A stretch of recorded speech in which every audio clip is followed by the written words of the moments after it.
wabarakatuh.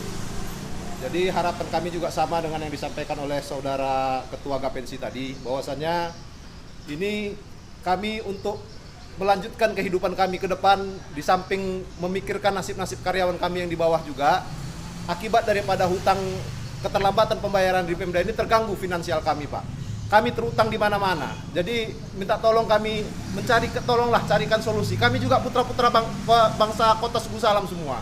Jadi mohonlah ada sedikit dipikirkan.